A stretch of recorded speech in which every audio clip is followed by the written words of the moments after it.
শীত চলে আসলো আর খিচুড়ি খাবো না এত রকমের সবজি দিয়ে। আসসালামু আলাইকুম। হ্যালো এভরিওয়ান, কেমন আছেন সবাই? আশা করি ভালো আছেন। আলহামদুলিল্লাহ, আমিও ভালো আছি। আজকে দেখবেন সবজি খিচুড়ি কি কি দিয়ে খাই এবং কিভাবে খাই। চলুন দেখা যাক। ভাবলাম এত কিছু না করে শীত শীত যেহেতু একটু সবজি খিচুড়ি বানিয়ে নেওয়া যাক। সব মিলিয়ে রেডি করে ফেললাম, কারণ ভেবেছি বলে তো কথা, দেরিতে করলে চলবে না। সব কিছু কাটাকাটি বাটাবাটি A to Z শুরু করে দিলাম। শুধু কি খিচুড়ি, সাথে কলিজা ভুনা হবে, শুটকির ভর্তা হবে, দেখি না কেমন লাগে। ও, আচার না হলে চলে।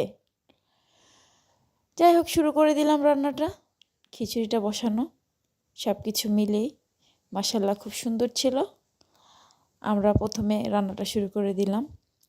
আপনারা কিন্তু কেউ কখনো মনে করবেন না যে আপনাদেরকে আমি আমার রান্নার রেসিপি দেখাচ্ছি কিংবা আপনাদেরকে শেখানোর চেষ্টা করছি, কখনোই না। আমি কিভাবে খাই, আমি আসলে কিভাবে খেতে ভালোবাসি, আমার লাইফস্টাইলটা কি, সেটাই আপনাদের সাথে শেয়ার করার জন্য ভালো লাগে।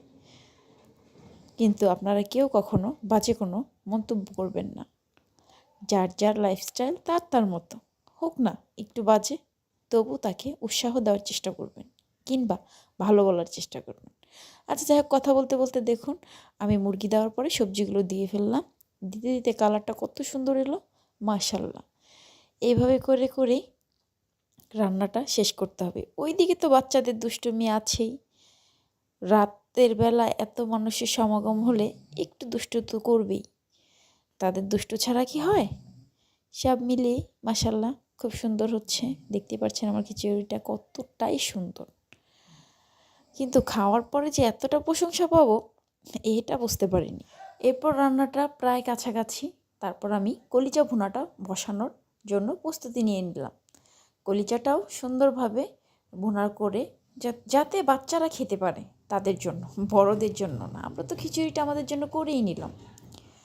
যাই হোক, ফাইনালি দেখেন আমার কলিজার ভুনার করার মশলাটা কত সুন্দর কালার আসছে।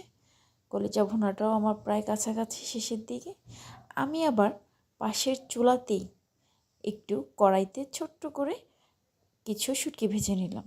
ভেজে নিয়ে, যেহেতু একটু খিচুড়ি তার সাথে তো যাই, কে কীরকম খান আমি হয়তো জানি না, কিন্তু আমার ভালো লাগে।